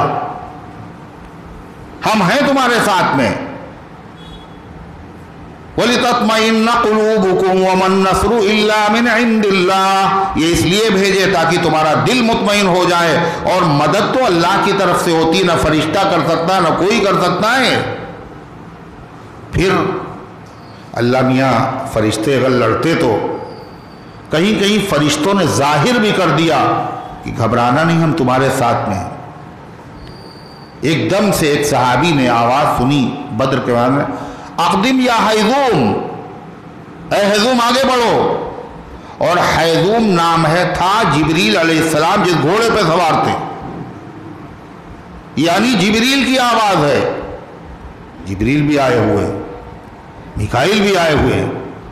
کہیں ایسا ہوا کہ ایک صحابی نے تلوار جو اٹھائی سامنے والے کو قتل کرنے کے لیے دشمن کو، اس کی تلوار نہیں پڑی اور سر دور پڑا ہوا ہے۔ یہ فرشتوں نے اپنی موجودگی ظاہر کی لیکن لڑے نہیں فرشتے۔ کیوں؟ وَلِلَّهِ جُنُودُ السَّمَاوَاتِ وَالْأَرْضِ، اللہ کے پاس آسمان و زمین کے لشکر ہے، مگر اللہ تعالیٰ کیا چاہتا ہے؟ یہ کام مسلمان خود کرے، اخلاص کے ساتھ کرے، مدد ہم کریں گے۔ وہاں 313 کی تھی، اور 313 کے طریقے پر جو بھی چلے گا اخلاص کے ساتھ ہماری مدد، جیسے بدر میں فرشتے آئے تھے یہاں بھی آئیں گے۔ اور فرشتے آئے، ان مجاہدین نے دیکھا کہ میں نے فرشتوں کو لڑتے ہوئے دیکھا ہے اور دشمنوں نے بھی دیکھا، تو اللہ فرماتا ہے وَكُتُبِهِ وَرُسُلِهِ، اور ایمان رکھتے ہیں اس کی کتابوں پر۔ اللہ نے کتنی کتابیں نازل کی؟ 4 نہیں بھائی، 104۔ 4 بڑی بڑی کتابیں ہیں اور باقی چھوٹی چھوٹی کتابیں ہیں۔ چھوٹی کتابوں کو صحیفہ کہا جاتا ہے۔ صحف ابراہیم و موسیٰ، سبح اسم ربک الاعلیٰ کی آخری آیت، ابراہیم کے صحیفوں میں، موسیٰ کے صحیفوں میں یہ آسمانی کتابیں ہیں، اللہ نے نازل فرمائی۔ سب سچی تھی کتابیں، لیکن بعد میں ان میں تبدیلیاں ہو گئیں، سوائے ایک کتاب ایسی ہے جس میں نہ تبدیلی ہوئی تھی، نہ ہے، نہ کبھی ہوگی۔ وہ جس کا ایک نقطہ بھی نہ بدلے گا قیامت تک، وہ جس کی خود خدائے پاک کرتا ہے نگہبانی، ایک نقطہ بھی، اللہ اس کی حفاظت کر رہا ہے۔ ان کتابوں پر ایمان رکھنا، کتابیں تو سچی تھیں، توریت انجیل سب سچا ماننا ضروری ہے، لیکن توریت پر کوئی عمل کرنے لگے یہ جائز نہیں۔ موسیٰ علیہ السلام سچے نبی تھے، موسیٰ علیہ السلام کی پیروی کرنے لگے، اس کی اجازت نہیں ہے۔ آخری نبی آنے کے بعد وہ سچے تو تھے، وہ نبی تو تھے، ہم ان کو نبی مانتے ہیں، قابل احترام ہیں، قابل تعظیم ہیں، لیکن نقل اور پیروی اکیلے نبی کی جائے گی۔ آپ نے فرمایا لَوْ كَانَ مُوسَىٰ حَيًّا لَمَا وَسِعَهُ إِلَّا اتِّبَاعِي، اگر موسیٰ زندہ ہوتے تو ان کو بھی میری پیروی کے بغیر چارہ نہ ہوتا۔ عیسیٰ علیہ السلام آئیں گے، آخر زندہ ہے عیسیٰ علیہ السلام؟ اکلوتے پیغمبر ایسے ہیں جو ابھی تک زندہ ہیں، آسمانوں پہ ہیں، قیامت کے قریب آئیں گے۔ یہ یہودی اس وقت بھی وہ اچھل رہے ہوں گے، دجال کے فوجی بنے ہوں گے، دجال کا انتظار کر رہے ہوں گے یہ یہودی، اور عیسیٰ علیہ السلام آئیں گے، دجال کو قتل کریں گے۔ عیسیٰ علیہ السلام اسی اسرائیل میں باب اللد ایک جگہ ہے، وہاں پہ قتل کریں۔ تو غرضے کی عیسیٰ علیہ السلام جب آئیں گے تو اپنی آسمانی پر اوپر نازل ہونے والی آسمانی کتاب انجیل پر عمل نہیں کریں گے، کائے پہ؟ قرآن پر عمل کریں گے۔ عیسیٰ علیہ السلام نبی ہیں، اور نبی سے افضل غیر نبی نہیں ہو سکتا۔ جب آئیں گے تو مصلی پر تکبیر کہی جا چکی ہوگی، مصلی پر حضرت امام مہدی محمد ابن عبداللہ، محمد ان کا بھی نام ہوگا، ان کے والد کا نام عبداللہ ہوگا، ان کی والدہ کا نام آمنہ ہوگا، وہ مصلی پہ کھڑے ہوں گے اور تکبیر ہو چکی، عیسیٰ علیہ السلام آسمان سے اترتے ہوئے نظر آئے گے۔ دمشق کی جامع مسجد کی مشرقی مینارے پر اتریں گے، سیڑھی لگا کے ان کو اتارا جائے گا، اور ایسا لگے گا جیسے ابھی نہا کے آئے ہیں اور پانی کے قطرے ٹپک رہے ہیں۔ لوگ رک جائیں گے، بھئی عیسیٰ علیہ السلام آ گئے، اب یہی نماز پڑھائیں۔ عیسیٰ علیہ السلام کہیں گے نہیں، امامکم منکم، امام تمہیں میں سے ہوگا۔ عیسیٰ علیہ السلام مہدی کے پیچھے نماز پڑھ کے بتائیں گے ہم نبی ہونے کی حیثیت سے نہیں آئے ہیں، بلکہ آخری نبی کے امتی ہونے کی حیثیت سے آئیں گے، لہذا انہی کی اقتداء میں جیسے وہ نماز پڑھائیں گے ویسے ہی نماز پڑھیں گے۔ لیکن یہ مطلب نہیں ہے امام مہدی عیسیٰ علیہ السلام سے افضل ہے، اس لیے کہ کوئی غیر نبی نبی سے افضل تو بڑی چیز ہے، برابر بھی، اور نبی تو بڑی چیز ہے، کوئی غیر صحابی صحابی کے برابر نہیں ہو سکتا تو نبی کے برابر کوئی کیسے ہوگا؟ تو اللہ فرماتا ہے وَكُتُبِهِ وَرُسُلِهِ، اور وہ ایمان رکھتے ہیں تمام رسولوں پر، کم و بیش 124، سب سچے، سب اچھے، سب نے اپنا فریضہ پورا کیا، اللہ کے حکم بندوں تک پہنچا دیے ہیں، اور کسی نبی کو خدا نے کبھی معزول نہیں کیا۔ نبی تو کوئی کام ایسا ہو نہیں سکتا، نبی تو معصوم ہوتے ہیں۔ فرما سب پر ایمان لاتے۔ کیا کہا گیا؟ لا نفرق بین احد من رسلہ، یہ اللہ تعریف کر رہا ہے نبی کی اور نبی کی امت کی۔ یہ نبی کی امتی اور نبی کیا ہیں؟ یہ اللہ کو بھی مانتے ہیں، فرشتوں کو بھی مانتے ہیں، کتابوں کو بھی مانتے ہیں، رسولوں کو مانتے ہیں۔ کیسے مانتے ہیں؟ جیسے اللہ چاہتا ہے ویسے مانتے ہیں۔ یہودی تو بھی مانتے ہیں نبی کو، نہیں مانتے؟ عیسائی بھی تو مانتے ہیں نبی کو، کہا مگر جیسے اللہ چاہتا وہ ویسے نہیں مانتے۔ وہ کیا کہتے ہیں؟ وہ اکیلے موسیٰ کو مانتے ہیں اور اللہ کے نبی کو نہیں مانتے، عیسیٰ علیہ السلام کو نہیں مانتے۔ عیسائی عیسیٰ علیہ السلام کو نبی مانتے ہیں مگر جانتے ہیں کہ اللہ کے نبی سچے نبی ہیں، اور عیسیٰ علیہ السلام نے ان کی خوشخبری سنائی تھی، مگر پھر بھی عیسائی اللہ کے نبی کا کلمہ نہیں پڑھتے۔ یہ ماننا نہیں ہے۔ ایک نبی کا آدمی سارے نبیوں کو مانے، ایک نبی کا اگر انکار کر دے تو وہ آدمی مسلمان نہیں ہو سکتا۔ نہیں سمجھ رہے؟ قرآن نے کیا کہا؟ کذبت ثمود المرسلین، قوم سمود نے پیغمبروں کو جھٹلایا۔ حالانکہ قوم سمود کے پاس ایک ہی پیغمبر آئے تھے، حضرت، دیکھیں کون بتاتا ہے؟ باقی سب قوم سمود کے بعد کون سے پیغمبر آئے تھے؟ حضرت صالح علیہ السلام۔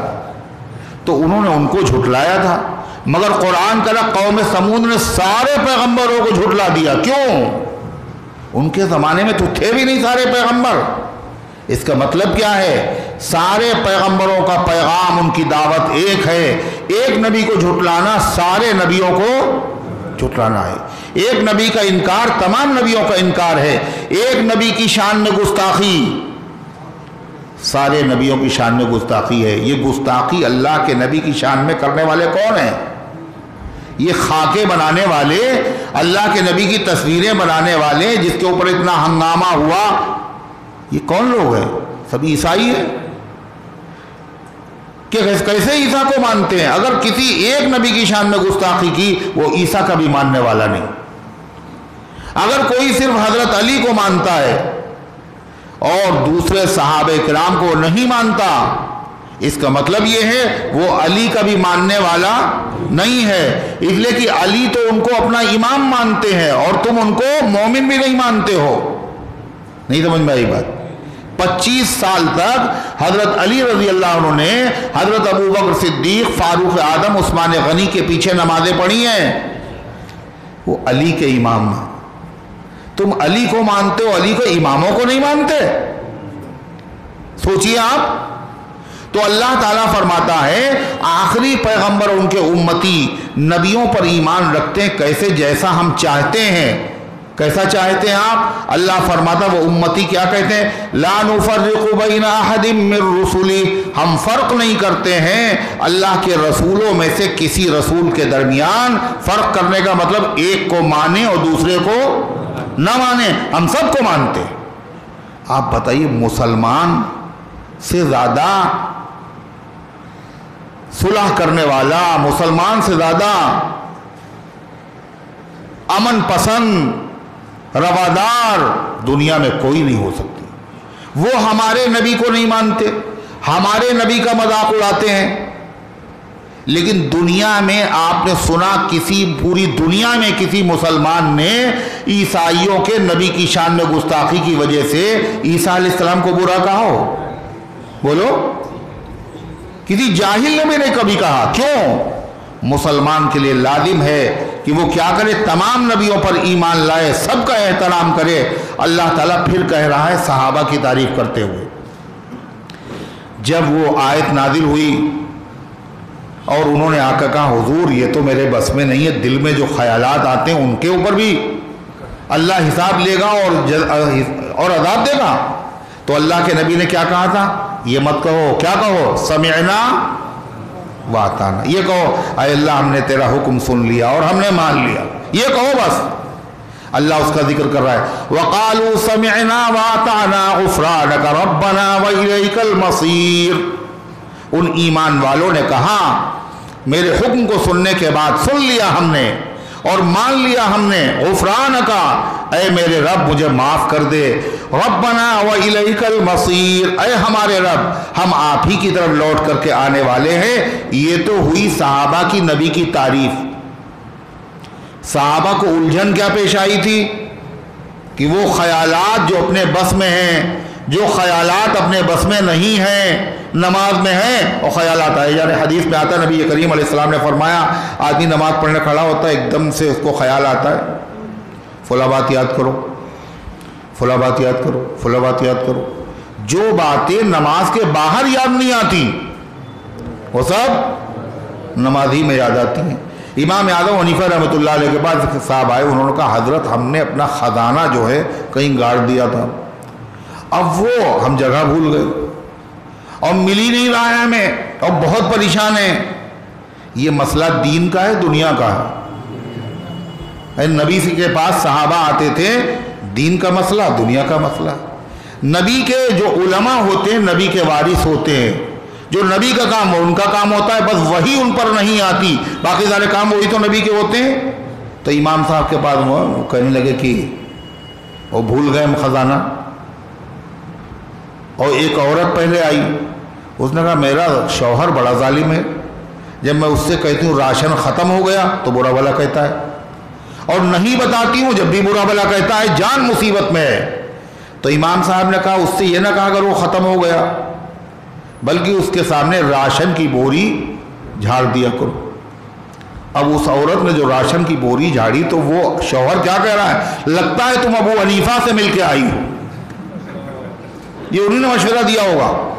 اور وہ صاحب کہنے خزانہ کھو گیا اور جگہ یاد نہیں آ رہی۔ امام صاحب نے فرمایا جاؤ اور رات بھر نماز پڑھنا، نیت باندھ لینا نماز کی، اور یاد آ جائے جب بھی پڑھنا۔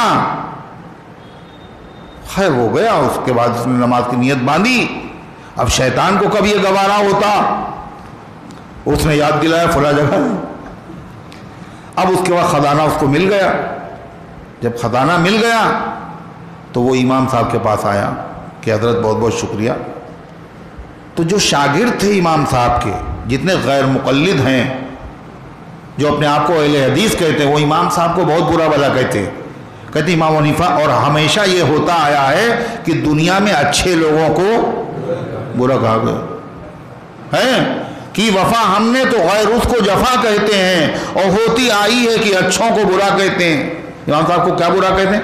کہتے ہیں یہ مسئلے اپنی عقل سے بتاتے ہیں اور حدیث نہیں دیکھتے ہیں۔ امام صاحب کے مسئلے عقل کے خلاف بغیر دلیل کے بتاتے ہیں کہ رفع یدین نہ کرو، زور سے آمین نہ کہو۔ امام صاحب نے مسئلے بتائے، حدیث میں تو آئے زور سے آمین کو، مگر ان کو حدیثیں ساری پتہ ہی نہیں ہیں، ورنہ اتنی بڑی بات اپنی زبان سے نہ کہتے۔ امام صاحب نماز کے مسئلے چھوڑیے، جب امام صاحب نے یہ مسئلہ بتایا کہ نماز پڑھو خزانہ مل جائے گا، تو ان کے شاگردوں نے کہا حضرت یہ جو آپ نے بتایا کہ نماز پڑھو تو تمہارا کام ہو جائے گا، خزانہ مل جائے گا، اس کی دلیل کیا ہے؟ مطلب یہ آپ نے اپنی طرف سے بتایا یا اس کے لیے کوئی دلیل ہے؟ آپ تو ہر بات دلیل سے کہتے ہیں۔ کہنے جی ہاں دلیل ہے۔ کیا دلیل ہے؟ کہنے حدیث ہے۔ کہا کون سی حدیث ہے؟ حدیث یہی پڑھ کے سنائی۔ جب نماز میں آدمی شریک شامل ہوتا ہے تو شیطان آتا ہے اور کہتا ہے اذکر قضا، اذکر قضا، اذکر قضا، فلاں بات یاد کرو، فلاں بات یاد کرو، فلاں بات۔ میں نے اس حدیث سے ہی اس کو بتایا طریقہ، یہ امام صاحب۔ تو اللہ تعالیٰ فرماتا ہے کیا کہا انہوں نے؟ غفرانک ربنا وإلیک المصیر۔ تو انہوں نے یہ سوچا کہ وہ جو خیالات دل میں آ رہے ہیں، مجبور ہیں ہم، ان پہ بھی اللہ پکڑ کرے گا، اس لیے پریشان تھے۔ اللہ تبارک و تعالیٰ نے اس کا جواب دیا قرآن میں، پس کیا کہا؟ لا یکلف اللہ نفسا الا وسعها۔ اللہ تعالیٰ کسی آدمی کو ایسے حکموں کا پابند نہیں بناتا جس کی اس کے اندر طاقت نہ ہو۔ خیالات جو آتے ہیں وہ دو طرح کے ہیں، کون کون؟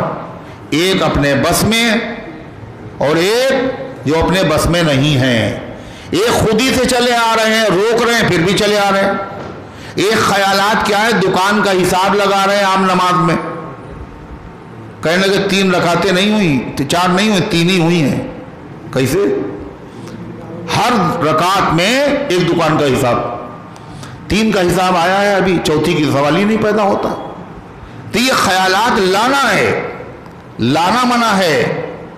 لانا، ارادہ کرنا، پکا گناہ کا پروگرام بنانا، یہ کیا ہے؟ اس پہ مواخذہ ہوگا، اپنے بس میں ہے۔ جو غیر اختیاری ہے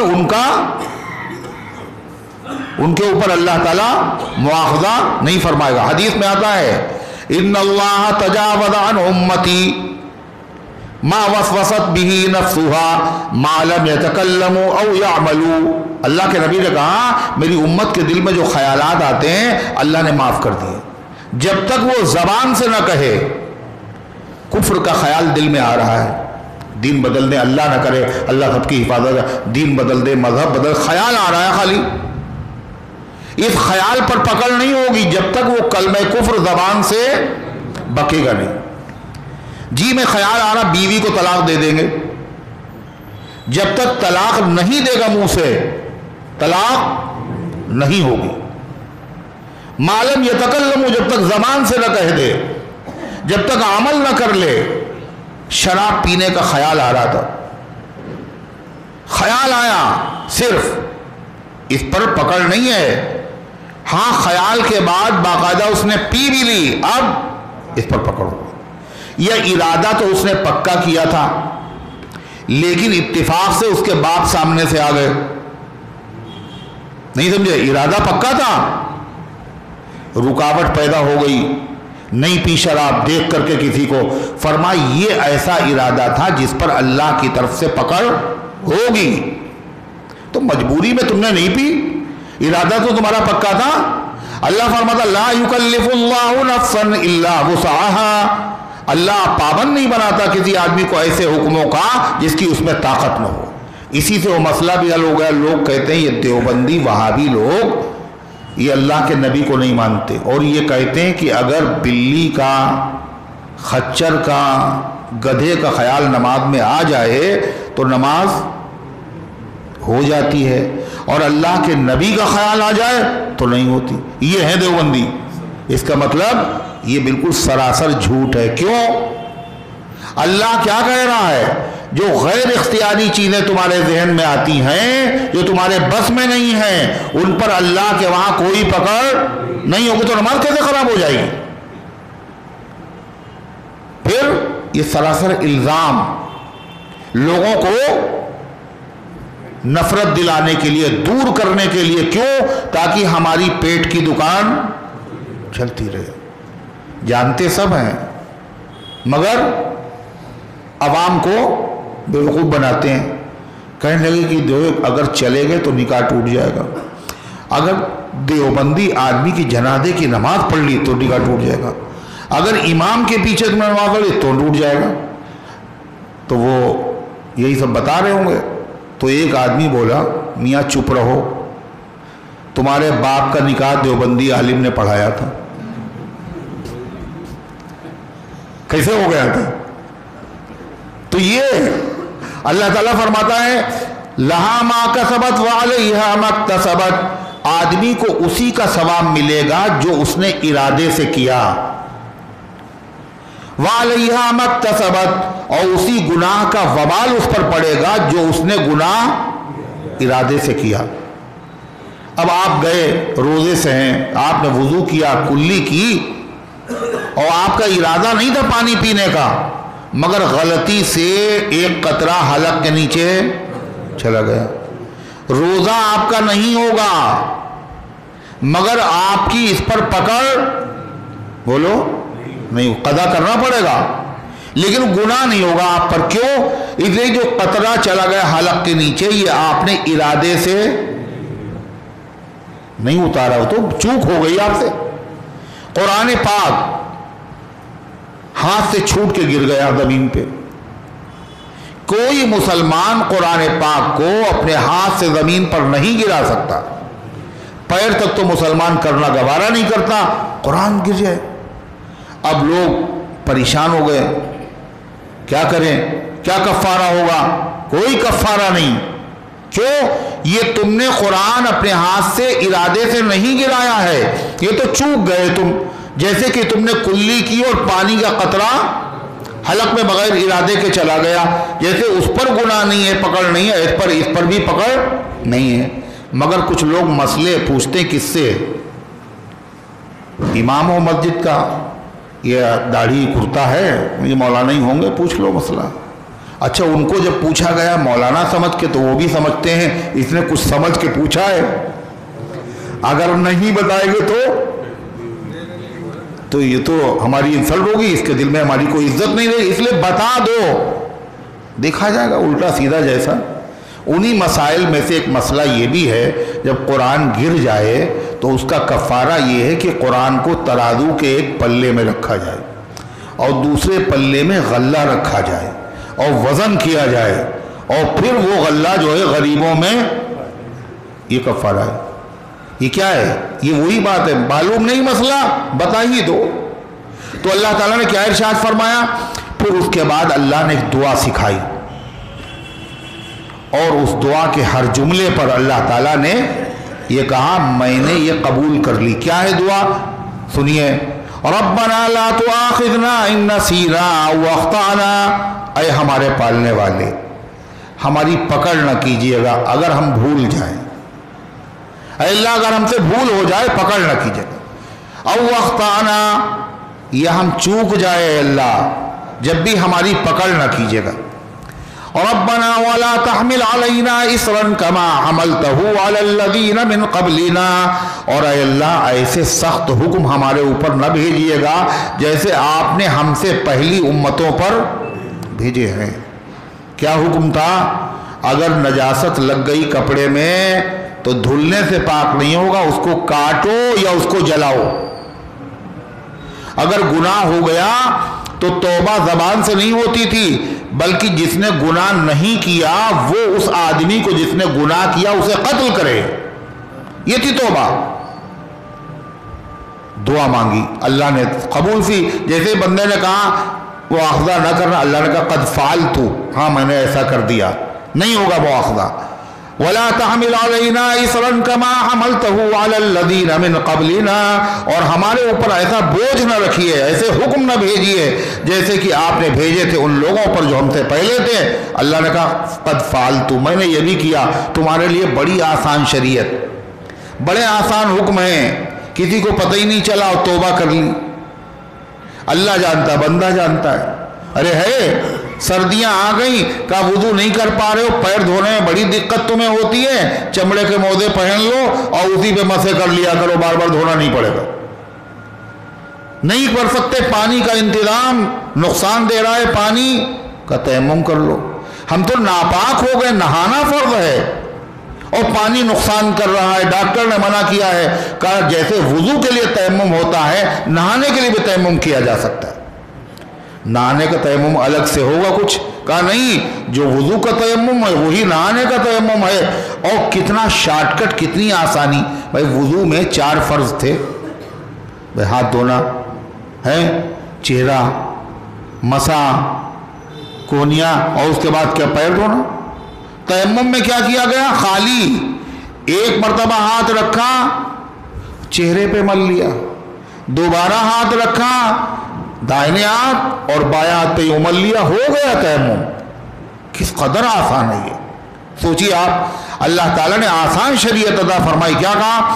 وَرَبَّنَا وَلَا تُحَمِّلْنَا مَا لَا طَاقَةَ لَنَا بِهِ، اے اللہ ہمارے اوپر ایسا بوجھ نہ رکھیے گا جس کے اٹھانے کی ہمارے اندر طاقت نہیں، ایسی مصیبت نہ نازل کیجیے جو ہم جھیل نہ پائیں. یہ اللہ ہی بندے کو سکھا رہا ہے ایسے مانگنا ہم سے. اللہ تعالیٰ نے بندے نے جب یہ کہا تو اللہ نے کیا کہا؟ قد فعلت، ہم نے یہ بھی کر دیا. واعف عنا، اے اللہ ہمیں معاف کر دینا. انسان ہے، بھول ہو جاتی، چوک ہو جاتی معاف کر دینا. اللہ نے قد فعلتو، میں نے معاف کر. واغفر لنا، اور اے اللہ اپنی رحمت میں ہمیں چھپا لینا. آپ نے تو معاف کر دیا مگر لوگوں کو پتہ نہ چلے. اے اللہ اگر لوگوں کو پتہ چل گیا ہم نے یہ گناہ کیا ہے تو ہماری ساری عزت برباد ہو جائے گی. اے اللہ چھپا لیجئے. واغفر لنا، اے اللہ بخش دیجئے ہم کو، ہمیں اپنی رحمت میں چھپا لیجئے. اللہ کا قد فعلتو. حدیث میں آتا ہے، عبداللہ ابن عمر فرماتے ہیں میدان محشر میں اللہ ایمان والے کو بلائے گا اور اس کو قریب کر کے کہے گا کہ تم نے یہ کیا تھا، یہ کیا تھا، یہ کیا تھا. بلا یا ربی، بلا یا ربی، بلا یا، ہاں مالک یہ بھی ہوا، یہ بھی ہوا، یہ بھی ہوا، یہ بھی ہوا. اور کسی کو کچھ نہیں پتا کیا باتیں ہو رہی. اللہ کہے گا دنیا میں میں نے پردہ ڈالا تھا تیرے گناہوں پر، کسی کو پتہ نہیں چلا تھا، آج بھی میں تجھے معاف کر رہا ہوں، جاؤ. اللہ اسی کو کہنا واغفر لنا ورحمنا، اے اللہ ہمیں معاف کر دیجئے اپنے حق. اور واغفر لنا کا مطلب یہ ہے اے اللہ اپنی مغفرت میں ہمیں چھپا لیجئے. یعنی چھپانے کا مطلب جو چیز چھپی ہوئی ہوتی ہے وہ کسی کو پتہ نہیں چلتی، بندوں کی نظر میں بھی ہم ذلیل نہ ہوں. ورحمنا، اور اے اللہ ہمارے اوپر رحم فرمائیے. رحم فرمانے کا مطلب یہ ہے کہ اے اللہ آئندہ، پھسل تو گئے ایک مرتبہ، آئندہ بھی کوئی بھروسہ نہیں ہے. اے اللہ کہیں پھر ہم سے غلطی نہ ہو جائے، قصور نہ ہو جائے، کہیں ہم گناہ کے اندر مبتلا نہ ہو جائیں، اس لیے اے اللہ آئندہ بھی ہماری حفاظت فرما لیجئے گا. انت مولانا، اللہ نے کیا کہا؟ قد فعلتو، میں نے ایسا کر دیا. پھر فرما انت مولانا، اے اللہ آپ ہمارے مولا ہیں. مولانا، مولا محبوب، کارساز، کام بنانے والے ہیں. آپ اکیلے آپ ہی کام بنانے والے ہیں. آپ کام بنائیں، پوری دنیا بگاڑنا چاہے تو وہ کام بگڑ نہیں سکتا. اور اگر آپ اس کام کو نہ ہونے دینا چاہیں اور ساری اتحادی فوجیں سب کے سب آ جائیں اور تھوڑے سے مجاہدین ہوں، پھر بھی ان کا بال بیکار نہیں کر سکتے ہیں. انت مولانا، اے اللہ آپ ہمارے مولا، ہمارے کارساز ہیں. لہذا اے اللہ دین پر چلتے تو ہیں ہم، ارادہ بھی ہے، مگر ایک خطرہ ہے کہ دین کے جو دشمن ہیں وہ ہمارے دین پر چلنے میں رکاوٹ بن جائیں گے.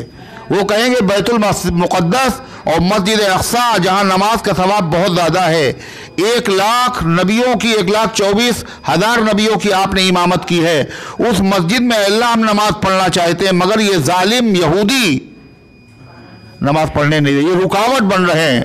اے اللہ ہماری مدد کیجئے، ہمیں غلبہ عطا فرمائیے تاکہ دشمن دین پر چلنے میں رکاوٹ نہ بن سکیں. اس لیے کیا کہا؟ فانصرنا علی القوم الکافرین، اے اللہ کافر لوگوں کے مقابلے میں ہماری مدد کر دیجئے، یہ رکاوٹ بھی دور ہو جائے تاکہ دین پر عمل کرنا آسان ہو جائے.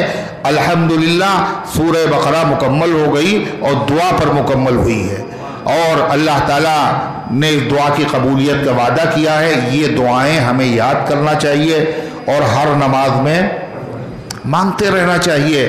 یہ مانگی ہوئی دعا، خدا کی سکھائی ہوئی دعا، قبول کی ہوئی دعا، اللہ تبارک و تعالیٰ ان گزارشات کو قبول فرمائے، عمل کرنے کی توفیق عطا فرمائے.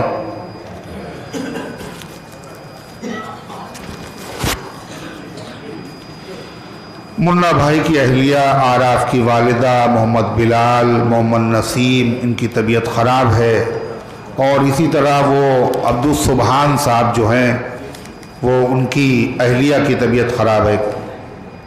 اور نہ معلوم کتنے اللہ کے بندے ایسے ہیں جو بیمار ہیں، گھروں میں پڑے ہوئے ہیں، اسپتالوں میں ہیں. اے اللہ ان سب کو شفا عطا فرما. طیب صاحب ہمارے مدرسے کے ملازم ہیں، کل ان کی اہلیہ کا انتقال ہو گیا. دعا کیجئے اللہ تعالیٰ ان کی مغفرت فرمائے اور امت کے تمام مرحومین کی مغفرت فرمائے. کیا ہے؟